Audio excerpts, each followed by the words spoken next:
Nah, berikut ini adalah gambar atom dan penyusun-penyusunnya ya. Oke, yang ditanya itu adalah proton, elektron, dan neutron secara berturut-turut ditunjukkan oleh nomor berapa. Oke, proton ini partikel bermuatan apa sih? Bermuatan positif ya.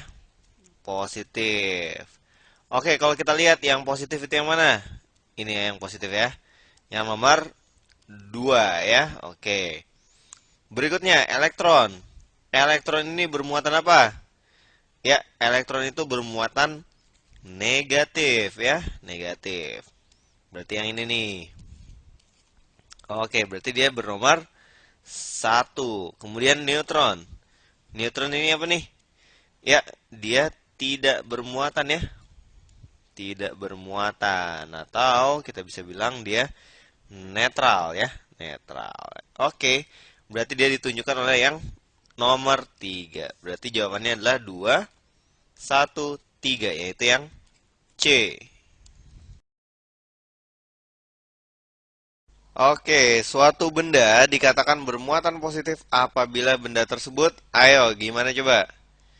Oke, ingat ya, suatu benda itu terdiri dari atom-atom sebenarnya ya. Oke, di atom itu ada muatan positif, ada yang netral, ada yang negatif di sekelilingnya gitu kan. Nah, karena muatan negatif atau elektron itu berada di sekeliling atom, maka dia yang sebenarnya lebih mudah berpindah-pindah gitu ya. Jadi, misalkan gini, atom hidrogen contohnya, dia memiliki satu proton, kemudian ada satu elektron yang mengitarinya gitu ya. Nah, atom hidrogen ini dia bisa bermuatan negatif kalau gimana? Oke, kalau elektronnya berlebih. Nah, kalau tadi kan jumlah elektronnya satu, jumlah protonnya satu. Totalnya gimana? Netral gitu ya. Tapi kalau misalnya elektronnya berlebih, nah gimana jadinya? Oke, dia jadi negatif muatannya, H- gitu ya. Oke, kemudian kalau misalkan elektronnya kurang gimana? Yang satu ini nggak ada. Oke, misalkan gini. Nah, kayak gitu. Kalau gitu ini jadi atom hidrogen positif gitu ya. Oke, nah. Oke, jadi suatu benda dikatakan bermuatan positif apabila benda tersebut bagaimana? Iya, apabila dia kekurangan elektron gitu ya. Memiliki jumlah neutron yang sama dengan jumlah proton? Nggak ada hubungannya ya. Memiliki jumlah proton lebih banyak daripada jumlah neutron juga nggak ada hubungannya. Nah, kekurangan elektron, nah ini baru yang benar ya. Kelebihan elektron malah jadi negatif dia. Jawabannya adalah yang C.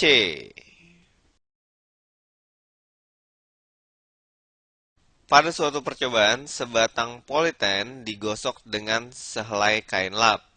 Hal ini membuat batang politen menjadi bermuatan negatif dan kain lapnya itu positif. Oke, ini aku gambar nih. Ini politen, ini adalah lap gitu ya. Oke, kain lap. Nah, apa yang terjadi dengan kain dan politen sebenarnya? Oke, di soal diketahui bahwa kain itu menjadi bermuatan apa? Positif. Sementara politen itu bermuatan negatif gitu ya. Nah, oke.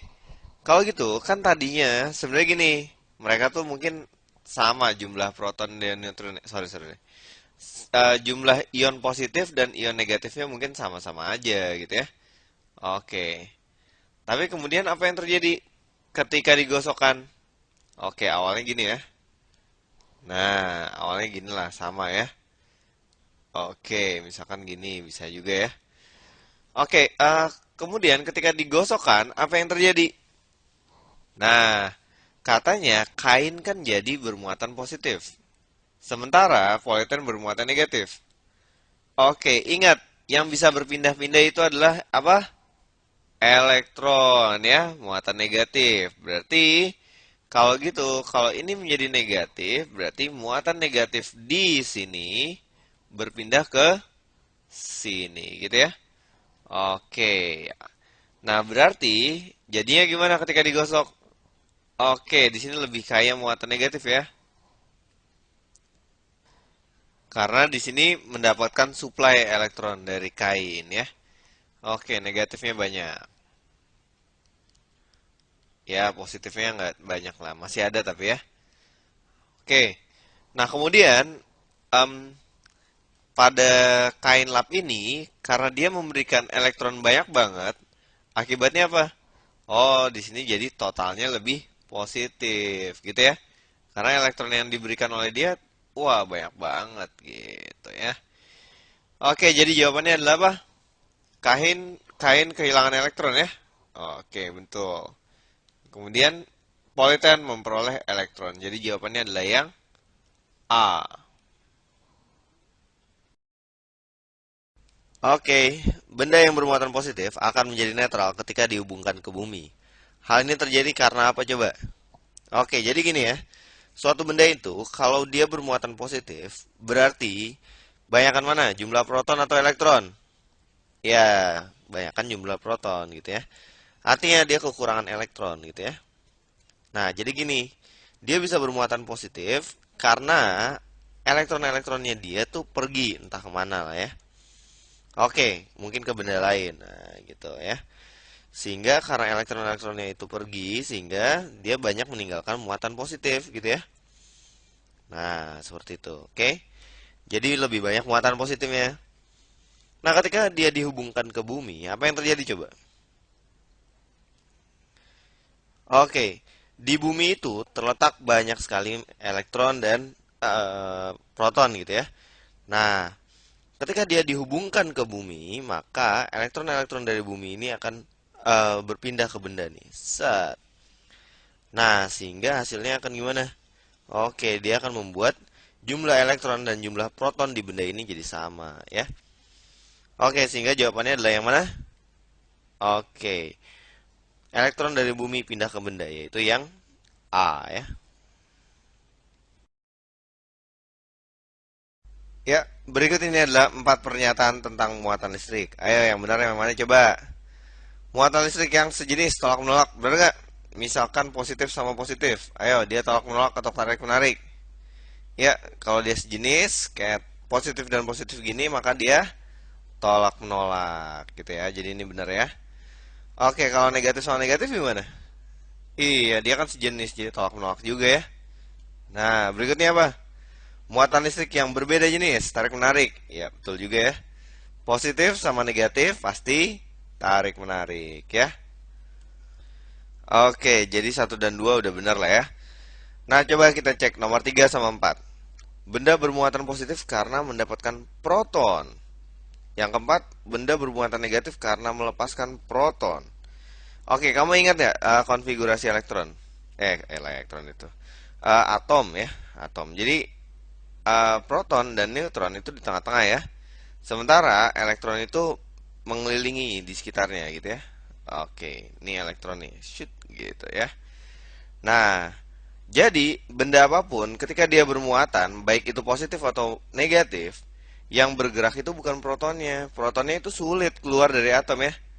Ya, yang mudah keluar dari atom itu adalah elektronnya, karena elektronnya itu ada di luar bagian atom gitu ya. Nah, jadi ini salah nih kalau misalnya protonnya yang bergerak-gerak. Benda bermuatan positif karena melepaskan elektron. Sementara benda bermuatan negatif karena mendapatkan elektron gitu ya. Jadi 3 4 salah. Jadi yang benar adalah yang 1 2 yaitu yang A.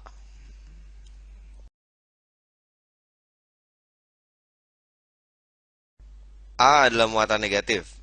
Jika A menolak B dan menarik C, maka yang mungkin benar yang mana coba? Oke. Jadi ini A itu adalah oke, ini A itu bukan partikel ya, tapi A itu adalah benda ya, benda. Ini A itu adalah benda bermuatan negatif nih katanya. Oke, ingat konsepnya pada muatan itu kalau dia sejenis, kalau dua-duanya bermuatan nih. Oke, catatannya dua-duanya bermuatan. Kalau dua-duanya sejenis, maka apa yang terjadi? Ya, dia tolak menolak ya, sejenis nih. Kemudian kalau dia berbeda jenis, yang satu negatif satu positif, maka dia tarik menarik. Nah, kalau suatu benda itu bermuatan negatif, Oke. Kemudian didekatkan dengan suatu benda yang netral, kira-kira apa yang terjadi coba? Misalkan seperti mistar plastik ketika didekatkan dengan apa nih? Ya, kertas misalkan gitu ya. Ya atau apapun lah ya. Nah, apa yang terjadi coba? Oke, ini kan netral nih. Awalnya sih netral. Tapi ingat, ketika dia kalau dia muatannya berlawanan, maka dia akan tarik menarik. Jadi gini, netral ini kan bukan berarti dia tidak bermuatan, dia ada muatannya, ada positif ada negatifnya. Tapi tersebar rata gitu ya. Oke, dan jumlahnya sama gitu. Nah, ketika didekatkan dengan suatu benda bermuatan, tapi jangan ditempelin ya. Kalau ditempelin nanti ada muatan yang pindah. Kalau didekatkan dengan benda yang bermuatan, maka muatan positifnya ini akan tertarik nih di sini nih. Nah, tertarik oleh muatan negatif. Sementara muatan negatifnya akan gimana? Terdorong ke sini gitu ya. Akibatnya apa? Oke, kalau dia netral, maka dia akan tertarik oleh ini ya. Jadi akan tarik menarik gitu ya. Jadi, kalau benda itu tarik menarik, dua benda yang tarik menarik bisa jadi antara benda bermuatan dengan benda netral atau em, antara dua muatan yang berbeda jenis gitu ya. Oke. Jadi coba kita lihat. A itu muatan negatif. Nih A nih misalkan ya, muatan negatif. Oke, katanya A menolak B, A menolak B. Oke, kalau dia tolak menolak udah pasti sama-sama bermuatan ya. Oke, jadi ini adalah B. B itu bermuatan negatif. Oke, ini benar, ini benar. Ini mungkin benar. 4 ngaco ya, salah ya. Oke, kemudian katanya A itu menarik C. Nah, yang mungkin benar gimana? Kalau ini A, ini C. Oke, berarti C mungkin netral nggak? C mungkin netral ya. Oke, kemudian kalau ini A, maka kalau C itu bermuatan, maka C harus bermuatan positif. Biar dia bisa ditarik oleh A gitu ya. Oke, jadi C bisa positif. C tidak bisa negatif. Jadi tiga salah. Tiga salah, empat salah, jadi yang benar satu dua ya. Yaitu yang A. Oke, ada sebuah batang bermuatan. Katanya dia menarik sebuah kertas yang awalnya tidak bermuatan. Ya, gambar mana yang menggambarkan dengan benar peristiwa tersebut? Oke. Tadi udah dijelasin ya di soal sebelumnya ya. Kalau batangnya ini bermuatan positif, kemudian didekatkan dengan suatu benda yang netral. Yang namanya netral itu kan sebenarnya dia terdiri dari muatan positif dan negatif juga ya. Oke, cuman tidak beraturan gitu ya, dan jumlahnya sama nih antara positif dan negatifnya ya. Nah, ketika batangnya ini didekatkan dengan kertas, maka akan terjadi gaya tarik antara muatan yang berbeda jenis. Karena batang itu positif, berarti yang negatif tertarik gitu kan. Oke, karena batangnya positif juga, maka dia akan menolak muatan positif. Gitu ya. Nah, sehingga kejadiannya seperti ini. Oke, muatan negatif di sini, muatan positif di sini. Sehingga akibatnya muatan negatif ini tertarik deh, shoot gitu ya. Oke, jadi jawabannya yang mana? Iya, yang C ya. Oke, aku mau bahas yang A dulu nih. Yang A nih salah ya. Bukan berarti tidak ada muatan, ada muatannya, tapi jumlah positif dan negatifnya sama gitu ya. Ini salah ya. Oke. Kalau ini nggak mungkin karena positif sama positif tolak menolak, ini juga apalagi. Ini malah kertasnya bermuatan positif ya. Oke, jadi jawabannya C. Oke, jika kamu ingin terhindar dari sambaran petir, woi, siapa nih yang nggak mau terhindar dari sambaran petir nih? Oke, sebaiknya kamu menghindari ya. Kamu hindari nih sambaran petir ya. Jangan mati dengan cara kayak gitu. Nggak keren, beneran nggak keren. Oke, kegiatan mana yang sebaiknya kamu lakukan saat hujan dan menjelang badai petir? Oke. Nah, sebenarnya em, petir itu gimana sih fenomenanya? Nah, jadi gini, petir itu sebenarnya fenomena listrik statis ya. Ini ada awan nih. Nah, awalnya itu kan dia bermuatannya sama nih, positif sama negatif. Oke, bergabung gitu ya. Nah, tapi kemudian tiba-tiba muatannya itu terpisah. Oke, dan muatan yang negatif itu lebih banyak di bawah awan daripada di atas gitu ya. Nah, ini muatan positifnya banyak di atas nih. Oke, lama-kelamaan kalau ada suatu benda yang tinggi yang di dekat dengan awan, maka dia bisa memancing apa nih? Ya, bisa memancing. Pertama dia induksi dulu, di sini positif ya. Benda-benda itu tertarik nih muatan positifnya ke atas, sementara muatan negatifnya terdorong ke bawah. Oke, lama-lama nanti akan muncul loncatan listrik nih dari sini ke sini. Elektronnya loncat. Jeder jadi petir gitu ya. Nah, sekarang coba kita lihat. Dari teori ini coba kamu pikirin yang mana yang membuat jadi bahaya coba. Coba lihat yang A. Segera berlindung di bawah pohon besar yang tinggi. Nah, menurut kamu gimana? Pohon besar yang tinggi. Oke, kalau ada pohon besar yang tinggi, oke, maka muatan positif dari pohon ini akan tertarik gitu ya. So, kalau kamu berlindung di bawah pohon ini, nah ini sebenarnya mengundang petir juga nih. Bisa aja kamu ntar tiba-tiba kesambar, wah jeder, wah, dan kalau ini udah kesambar, wah kena kamu nih, jeger, aduh, seru deh. Oke, jangan sampai kayak gitu ya. So, hati-hati ya, jangan berteduh di bawah pohon besar yang tinggi ya, hati-hati ya. Oke, ini salah jadi, nggak bagus. Kemudian yang B coba, segera naik ke gedung yang tinggi. Weh, apalagi kamu naik ke gedung yang tinggi. Nah, gedung yang tinggi itu juga berpotensi untuk apa? Oke, di atas gedung ini bermuatan positif bisa juga ya. Oke, kalau kamu di atas gedung gini, iya, sama aja minta disamber ya. Jeder. Oke. Nah, oke coba kita cek. Berikutnya, segera berlindung dalam mobil. Menurut kamu gimana nih? Oke, aku mau bahas yang D dulu nih. Memakai payung dari bahan logam. Waduh, kalau kamu pakai payung dari bahan logam, bahaya ya. Logam ini adalah penghantar listrik yang baik ya. Kalau kamu pakai payung dari bahan logam, ya siap-siap aja disamber ya. Oke. Nah, kalau yang C gimana? Oke, ini aku punya mobil nih. Set. Nih mobilnya gini. Nah, mobil itu sebenarnya bisa dianggap sebagai suatu konduktor berongga. Ya, ingat, pada suatu konduktor berongga, di bagian teori aku udah jelasin. Ketika kita cek, muatan-muatan pada konduktor berongga ini hanya terdistribusi di bagian luarnya aja. Di bagian dalamnya dia nggak ada. Atau kecil sekali gitu ya. Nah, kalau gitu, kalau kamu berada di dalam mobil,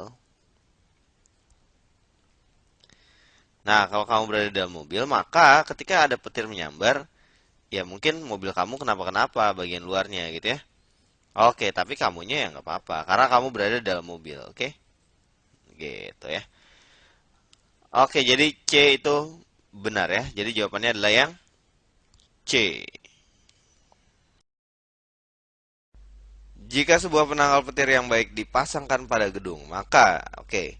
Ingat nih, petir itu adalah fenomena listrik statis gitu ya. Nah, ini kan awannya nih. Oke, masih ingat ya? Tadi di soal sebelumnya udah aku bahas. Jadi, akan muncul petir gara-gara ada muatan positif yang ke atas, kemudian muatan negatif yang ke bawah. Nah, kalau di sini ada gedung, maka muatan-muatan positif pada gedung itu akan tertarik ke atas. Dan, waduh, bisa aja nih ya, tersambar petir gitu ya. Jeder gitu ya. Hati-hati ya. Nah, supaya gedung ini nggak tersambar petir, dia membuat penangkal petir nih. Penangkal petir. Di penangkal petir ini, muatan positifnya itu ada di sini nih. Tertarik oleh awan ini. Sehingga kalau terjadi petir, jeder yang tersambar itu penangkal petirnya, bukan gedungnya. Kemudian penangkal petirnya ini dihubungkan ke tanah. Jadi dia melalui tanah. Sehingga elektron-elektron yang masuk ke sini langsung masuk ke mana? Langsung masuk ke bumi gitu ya. akhirnya ketika dia masuk ke bumi, ya udah jadinya netral, ya. Oke, jadi jawabannya yang mana coba? Kemungkinan gedung tersebut disambar petir semakin kecil. Oke, ini benar ya. Yang lebih besar kemungkinannya tersambar itu adalah penangkal petirnya, bukan gedungnya ya. Oke, berikutnya. Kemungkinan gedung tersebut disambar petir makin besar. Wait, enggak, makin kecil ya. Oke, coba yang tiga. Ketika petir menyambar, elektron-elektron menuju ke dalam tanah melalui petir tanpa merusak gedung, betul ya? Ketika petir menyambar, jeder, elektron-elektron mengalir ke dalam tanah. Karena dia tidak melalui gedung, ya dia tidak merusak gedung, betul ya? Oke. Keempat, ketika petir menyambar, elektron-elektron dari awan halilintar akan dinetralkan oleh muatan positif penangkal petir. No, enggak gitu ya. Ketika petir menyambar, yang membuat dia jadi netral bukan karena muatan positif di sini, tapi karena elektronnya langsung bergerak ke bumi gitu. Jadi ini salah. Ya, pernyataan yang paling benar adalah yang satu dan 3, yaitu yang A.